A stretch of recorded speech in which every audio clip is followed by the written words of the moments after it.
Logarithm के इस part 3 में हम लोग देखेंगे कि दो संख्याओं के प्रोडक्ट या दो संख्याओं के डिवीज़न पर लॉग को कैसे ऑपरेट करते हैं।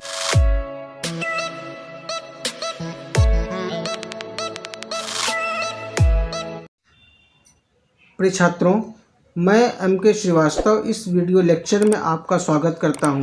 पिछले पार्ट में हम लोगों ने देखा कि एक संख्या पर लॉग को हम कैसे ऑपरेट करते हैं।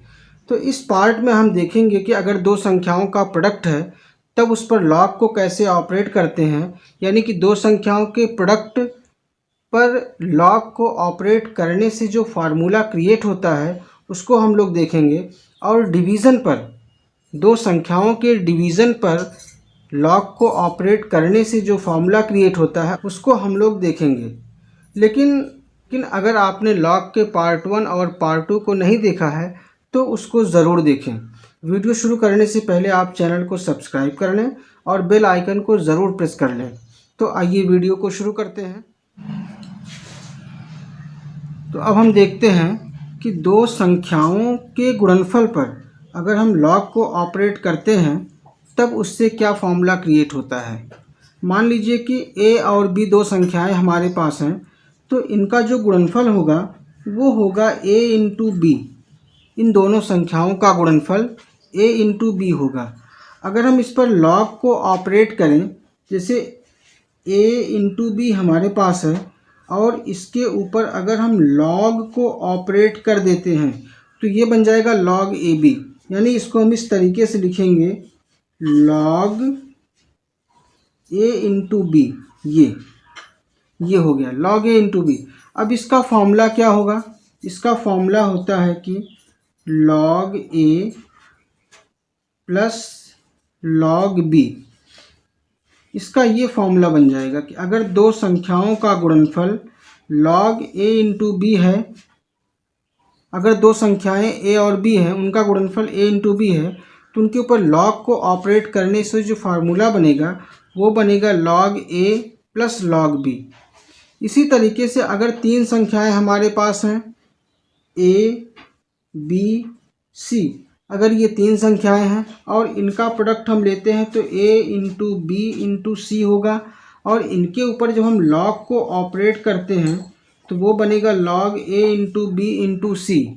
तो इससे जो फॉर्मूला बनेगा वो होगा log a plus log b plus log c। तीन नंबर्स का जब हम प्रोडक्ट लेते हैं तो उनका फॉर्मूला बनता है log a into B into C is equal to log a plus log b plus log c। अब मान लीजिए कि हमारे पास a, b, c, d, e इस टाइप से कुल n संख्याएं हैं।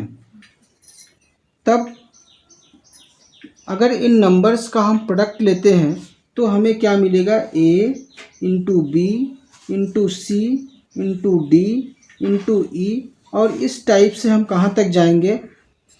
n संख्याओं तक जाएंगे। अब अगर हम इनका लॉग ले लें, इनका अगर हम लॉग ले लेते हैं तो हमें मिलेगा log A into B into C into D into ई। कहाँ तक? n बार तक, n तक, इस तरीके से। तब अगर हम इसके ऊपर लॉग को ऑपरेट करते हैं तो हमारा फॉर्मूला बनेगा log A plus log B plus log C plus log D plus log E plus dot dot dot कहाँ तक? n संख्याओं तक।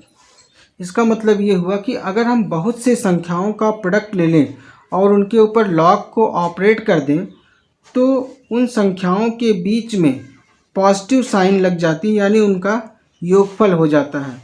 तो इस तरीके से जनरलाइज्ड फॉर्म हो गया कि log A into B into C into D into E dot dot इस टाइप से n संख्याओं तक।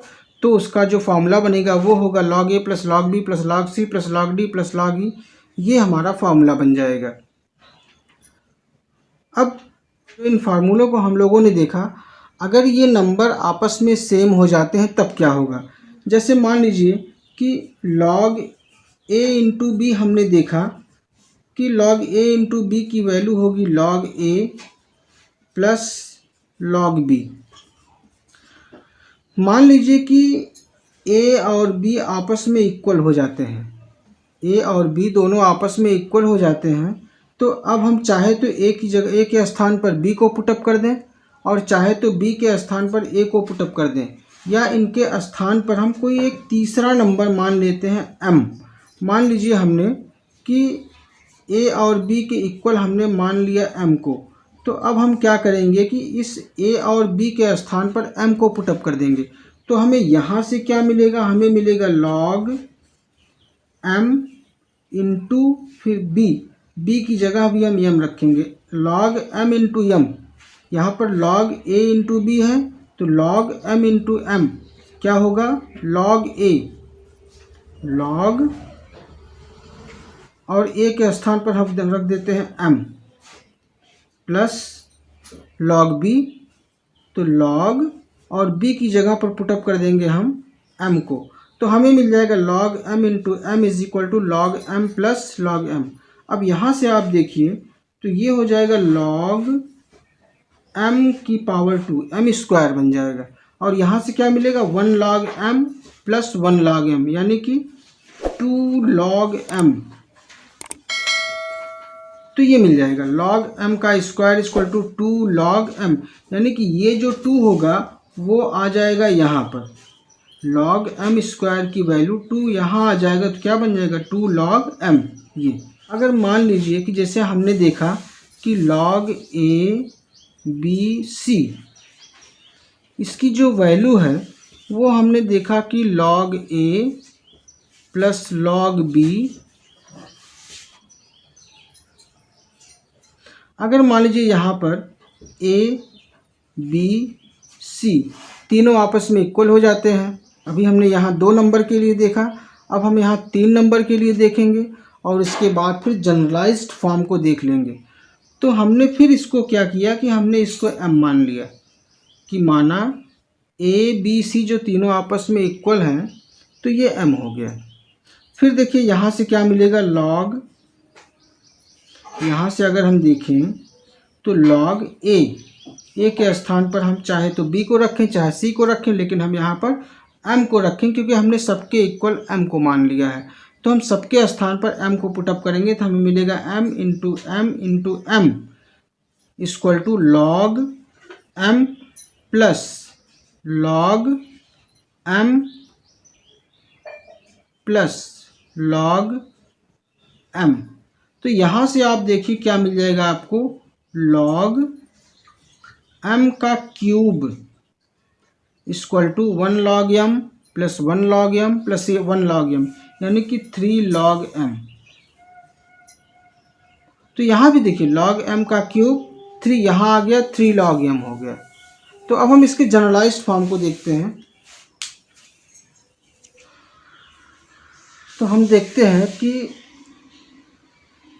log m की power n equal to n log m,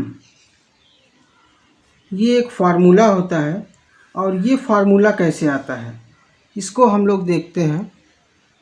तो हम ये जानते हैं कि अगर हमारे पास a b c d e इस टाइप से अगर मान लीजिए n संख्याएं हैं, तब इनके प्रोडक्ट के ऊपर अगर हम लॉग को ऑपरेट करें, यानी a into B into C into D into E इस टाइप से n संख्याओं तक,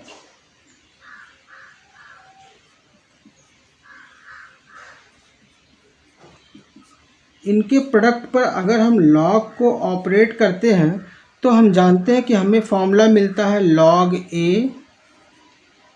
plus log b plus log c plus log d plus log e, इस टाइप से n संख्याओं तक हमें मिलेगा।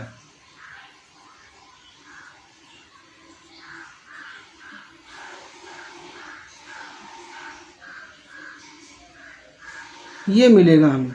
तो अगर हम यहाँ पर a की वैल्यू, b की वैल्यू, c की वैल्यू, d की वैल्यू, इन सब की वैल्यूज़ को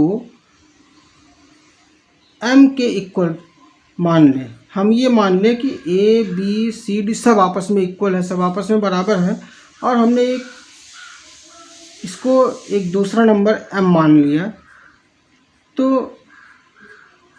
अब ये रिज़ल्ट हमें देखिए यहाँ से क्या मिलेगा कि यहाँ पर हम यहाँ से देखिए log a के स्थान पर हम रखेंगे m, b के स्थान पर पुटअप करेंगे m, c के स्थान पर रखेंगे m। क्योंकि सबको हमने m मान लिया है तो ये कहाँ तक जाएगा, n बार तक जाएगा ये। तो इक्वल टू हमें क्या मिलेगा, log m plus log m plus log m, और इस टाइप से ये हमें कितनी बार मिलेगा, n बार तक। क्योंकि देखिए हमने यहाँ a की जगह m रखा, b की जगह m रखा, c की जगह m रखा। क्यों रखा हमने, क्योंकि हमने a b c d सबको m मान लिया है। तो अब आप यहाँ से देखिए log, और ये m इंटू m ये कितनी बार है, n बार है। तो ये क्या होगा, m की पावर n इक्वल टू ये 1 log m, 1 log m, 1 log m, ये n बार है तो ये हो जाएगा n log m। तो ये रिज़ल्ट हमें मिल जाएगा कि log की पावर m, log m की power n is equal to n log m, यानी कि यह n इधर चला आएगा। अच्छा, एक बात को समझिए कि जैसे अगर लिखा है 2 इंटू 2 इंटू 2, 3 बार लिखा है तो इसको हम क्या लिख सकते हैं, 2 की पावर 3। लेकिन अगर ये 2 into 2 into 2 into dot dot dot 50 बार लिखा है, 50 बार लिखा है, तो इसको हम 2 की पावर 50 लिख सकते हैं। ठीक वैसे ही m into M into M into dot dot dot करते करते करते n बार तक लिखा है तो इसको हम लिख सकते हैं इसकी पावर n, यानी m की पावर n इसको हम लिख सकते हैं। तो इस तरीके से हमें ये रिज़ल्ट मिल जाता है कि log m की power n is equal to n log m। अब हम दो नंबर के डिवीज़न पर जब लॉग को ऑपरेट करते हैं तब उसका फॉर्मूला क्या होता है वो देखते हैं। अगर हम दो संख्याओं का भागफल ले लें, मान लीजिए जैसे हमारे पास दो संख्याएं a और b हैं और a को हम b से डिवाइड कर दें, डिवाइड करने के बाद इस संख्या का हम लॉग ले लें, तब इसका फॉर्मूला क्या बनेगा, वो बनेगा log a minus log b। तब ये फॉर्मूला बन जाएगा। यही फॉर्मूला यहाँ पर लिखा हुआ है कि log a upon b is equal to log a minus log b। ये दो संख्याओं के भागफल पर log ऑपरेट करने पर जो फार्मूला बनता है वो ये है। अब एक अगला फार्मूला होता है कि अगर जैसे log a बेस m है, अगर मान लीजिए log a बेस m है तो इसको हम लिख सकते हैं 1 अपान log m बेस a। ऊपर का नंबर बेस बन जाएगा और बेस नंबर बन जाएगा। यानी कि अगर हम इस log m बेस a को लेफ़्ट साइड में ले जाएं तो ये हो जाएगा log a base m into log m base a equal to 1। तो ये भी एक रिज़ल्ट बन जाता है कि log a base m into log m base a equal to 1। अब इस नंबर a और m ज़्यादा मायने नहीं रखता है, मायने ये रखता है कि अगर हम किसी संख्या का log लेते हैं x बेस y पर तो log y बेस x की जो वैल्यू होगी वो 1 हो जाएगी।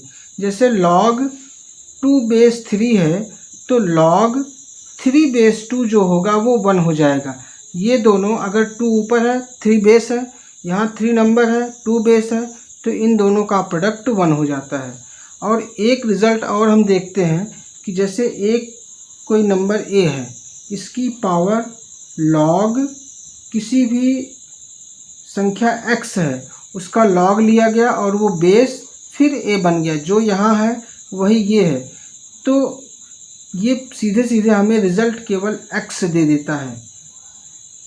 ये भी एक रिज़ल्ट होता है, इसको भी हमें याद रखना है। जब हम लॉग का एक्सपोनेंशियल फंक्शन के साथ रिलेशन देखेंगे तब वहाँ पर हम इन फार्मूलों का यूज़ भी देख लेंगे। इसका यूज़ क्या है, जैसे मान लीजिए लिखा है 2 की पावर log 3/2, तो इसका आंसर सीधे सीधे ये नंबर हमको मिल जाएगा 3, क्योंकि यहाँ पर 2 log 3/2 जो यहाँ पर है वही नंबर यहाँ भी है, तो उसका रिज़ल्ट हमें सीधे सीधे 3 मिल जाएगा। अब मान लीजिए 7 की पावर log 5/7 है, तो अगर ये दोनों नंबर टैली कर जाते हैं तो इसका रिज़ल्ट ये वाला 5 यही इसका आंसर हो जाएगा। तो ये रिज़ल्ट भी आपको ध्यान में रखना है। एक अगले रिज़ल्ट की बात हम करते हैं। अगला रिज़ल्ट कहता है कि जैसे log a की पावर p है और बेस b है, इसकी पावर q है। इस तरीके से मानिए कि log एक नंबर a है, इसका बेस b है, इस a की पावर p है और b की पावर q है। तो इस तरीके से यहाँ पर लिखा हुआ है, तो इसका आंसर क्या होगा, इसका जो फार्मूला बनेगा, जो नंबर होगा उसकी पावर p अपान बेस की पावर q log, अब ये दोनों पावर हट जाएंगे, a अपान b, इसका आंसर हो जाएगा। यानी ये भी एक रिज़ल्ट है, ये भी आपको ध्यान में रखना है। अब इसके दो पार्ट्स हैं। पहला पार्ट तो ये है कि log a की पावर p बेस b, अब यहाँ से देखिए यहाँ पर q है और यहाँ से q हट गया, यहाँ 1 हो गया है, तो इसका रिज़ल्ट क्या, अब देखिए log a की पावर p और b की पावर जहाँ q है वहाँ 1 हो गया है, तो क्या होगा p अपान q, यानी p upon 1 log a base b। तो हम p को हटा सकते हैं, p log a base b मिल जाएगा। और इसका एक दूसरा रिज़ल्ट ये है कि अगर log a और b की पावर q हो जाए, अब यहाँ देखिए यहाँ 1 हो गया है, तो क्या होगा p अपान q, यहाँ p की वैल्यू 1 हो गई है, तो p upon q log a base b हो जाएगा। यहाँ पर अपान नहीं बेस होगा इसका, ये बेस है इसका, log a बेस b है, यहाँ भी log a बेस b है। अब यहाँ p की वैल्यू 1 है तो हम p की जगह 1 कर देंगे, तो इसका ये रिज़ल्ट हो जाएगा। तो ये 3 रिज़ल्ट भी आपको ध्यान में रखना है। अब इन पर बेस्ड कुछ क्वेश्चंस हम लोग ले लेते हैं, तो इन फार्मूलों का मतलब हम पूरी तरीके से समझ जाएंगे। अभी तक जिन फार्मूलों को हम लोगों ने देखा उस पर बेस्ड एक छोटा सा एग्जाम्पल है, पहले उसको हम सॉल्व करते हैं, जिससे कि जो फार्मूले हम लोगों ने पढ़े हैं वो हमारी समझ में आ जाए। तो ये क्वेश्चन है, इसका सॉल्यूशन देखिए। क्वेश्चन है कि log 81/3/2, इसको हमें हल करना है, इसको सिंप्लीफाई करना है। तो देखिए log बेस 2 पर log 81/3, इसको हमें सिंप्लीफाई करना है। तो ये अंदर का log है और ये बाहर का log है, तो पहले हम अंदर के log को सॉल्व करते हैं। जैसे ब्रैकेट हम लोग सॉल्व करते हैं, तो ब्रैकेट में सबसे पहले हम अंदर के ब्रैकेट को सॉल्व करते हैं, ठीक उसी तरीके से पहले हम अंदर के log को सॉल्व करते हैं। तो पहले आप देखिए log 81/3, इसको हमें सॉल्व करना है। तो इसको सॉल्व करने के लिए हम लोगों ने पार्ट 1 और पार्ट 2 में बहुत से क्वेश्चंस को सॉल्व किया है, जो कि ठीक इसी तरह के क्वेश्चंस हैं। तो जब 81 पर बेस 3 पर log ऑपरेट होता है तो क्या करता है, 81 को 3 के टर्म्स में फैक्टराइज कर देता है, और जितनी बार फैक्टराइज करता है वही इसका आंसर होता है। यानी इस log 81/3 को हम क्या लिख सकते हैं, log बेस 3, और 81 को हम क्या लिखेंगे, इसको हम करेंगे फैक्टराइज, लेकिन फैक्टराइज हम इसको इसके बेस के टर्म में ही करेंगे। तो तो 3 से इसको हम करेंगे तो यह यानी हम 81 को लिख सकते हैं 3 की पावर 4, तो यहाँ पर हो जाएगा 3 की पावर 4। अब एक और फार्मूला होता है कि log a की power p base b is equal to p log a base b, जो कि हम लोगों ने देखा है। तो उस फार्मूले से ये हो जाएगा 4 log 3 बेस 3। तो यही बात आपको यहाँ पर नोट डाउन कर देना है। देखिए log बेस 2 और इसकी जगह हम ये पुटअप कर सकते हैं। अभी हमने इसको सॉल्व करके आपको दिखाया, तो ये हो गया log 3। अब इक्वल टू log बेस 2। अब देखिए इसको हम इस तरीके से लिख सकते हैं, या हम ये भी कह सकते हैं कि अभी जैसे हमने फर्स्ट पार्ट में देखा कि जब हम इस 81 को 3 की पावर के टर्म में कर दिया तो ये कितनी बार फैक्टराइज हुआ, 4 टाइम्स हुआ, तो इसका आंसर सीधे सीधे 4 आ जाएगा। तो हम डायरेक्ट यहाँ 4 लिख सकते हैं। आप चाहें तो 4 log 3 बेस 3 कर देंगे और इस log 3 बेस 3 की वैल्यू 1 हो जाती है, तो वैसे भी आप कर सकते हैं। ये 4 हो गया। अब देखिए इसको log 4 बेस 2 को हम सॉल्व करेंगे। ऐसे क्वेश्चंस को हम लोगों ने पार्ट 1 में देखा है। ऐसे क्वेश्चंस को हम लोगों ने पार्ट 1 में सॉल्व किया है। क्या करेंगे कि log जब 4 के ऊपर ऑपरेट होगा तो ये इसके बेस के टर्म में फैक्टराइज कर देता है, यानी कि 4 को हम फैक्टराइज करेंगे 2 की पावर 2। अब देखिए कितनी पावर है, 2 पावर है, तो सीधे सीधे इसका आंसर 2 आ जाएगा।